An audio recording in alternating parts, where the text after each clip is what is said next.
কাটিগুড়া বিধানসভা এলাকার এই গণিগ্রাম সামজুরাই এলাকায় আছি, যেখানে বেশ কিছু বাড়িতে হাঁটু জল রয়েছে ঘরের ভেতরে। মানুষ দুর্ভোগের মধ্যে দিন কাটাচ্ছেন। আমরা প্রশাসনিক স্তরে যা জানতে পারলাম, বরাক নদীর জল কিছুটা কমতে শুরু করেছে, কিন্তু বরাক নদীর জল কমলেও এই সব মানুষের ঘর থেকে এখনো জল নেমে যায়নি, যার ফলে মানুষ একটা চূড়ান্ত একটা অব্যবস্থা এবং একটা দুর্ভোগের মধ্যে দিন কাটাচ্ছেন। মানুষের একটা খাটের উপর আরেকটা খাট রেখে বসবাস করছেন, কোনো মতে জীবিকা নির্বাহ করছেন, খুব কষ্টের মধ্যে দিন যাপন করছেন। আমরা বেশ কয়েকটি বাড়ি ঘুরে দেখলাম যে মানুষের দুর্ভোগের সীমা নেই, মানুষ খুব কষ্টের মধ্যে রয়েছেন। প্রশাসনিকভাবে বা সরকারের পক্ষ থেকে এখন পর্যন্ত তাদের খোঁজখবর নেওয়া হয়নি বলে তারা জানিয়েছেন। বিভিন্ন জনের মুখ থেকে আমরা যা শুনলাম, তাদের কোনো খোঁজখবর এখনও প্রশাসনের পক্ষ থেকে নেওয়া হয়নি। আমরা আপনাদের আলাদা একটা উইন্ডোর মাধ্যমে কিছু দৃশ্যাংশ দেখানোর চেষ্টা করছি। দেখুন আপনারা যে এই আমার পাশের যে উইন্ডোতে যে দৃশ্যগুলো আপনারা দেখতে পাচ্ছেন, এই দৃশ্যগুলো আজ শুক্রবার আমরা সকালেই গ্রহণ করেছি, ক্যামেরাবন্দি করেছিলাম। এগুলি আপনাদের সামনে তুলে ধরার চেষ্টা করছি। বিভিন্ন এলাকা ঘুরে আমরা বাস্তব চিত্রটা, গ্রাউন্ড জিরো রিপোর্ট যাকে বলে, সেই রিপোর্টটা আমরা আপনাদের সামনে তুলে ধরার চেষ্টা করছি যে মানুষ এই বছরের প্রথম বন্যায় মানুষ কীভাবে দুর্ভোগের মধ্যে পড়েছেন এবং মানুষ কীভাবে একটা অসহায় পরিস্থিতির মধ্যে দিন যাপন করছেন, সেই দৃশ্যটা বাস্তব চিত্র, একদম গ্রাউন্ড জিরো রিপোর্ট আপনাদের সামনে আমরা তুলে ধরার চেষ্টা করছি।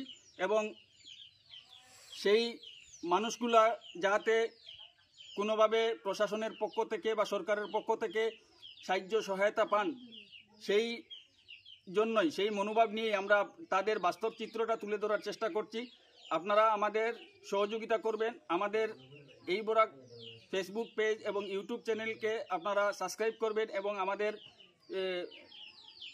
যে ভিডিও রয়েছে সেই ভিডিওকে লাইক কমেন্ট করে শেয়ার করে আপনারা অন্যদেরকে দেখার সুযোগ করে দেবেন, যাতে এই দুর্ভোগের মধ্যে, এই যে একটা দুর্যোগপূর্ণ অবস্থার মধ্যে আপনারা এই মানুষগুলা যাতে সামান্য সহায়তা পেতে পারেন, সেই জন্য আপনারা আমাদের ভিডিওকে শেয়ার করবেন। আমরা আপনাদের আবারও বলছি, বরাক নদীর জলস্তর কিছুটা নামতে শুরু করেছে, ধীরে ধীরে কমতে শুরু করেছে, কিন্তু এখনও এইসব মানুষের ঘর থেকে জল নেমে যায়নি, যার ফলে তাদের দুর্ভোগ এখনও কমছে না।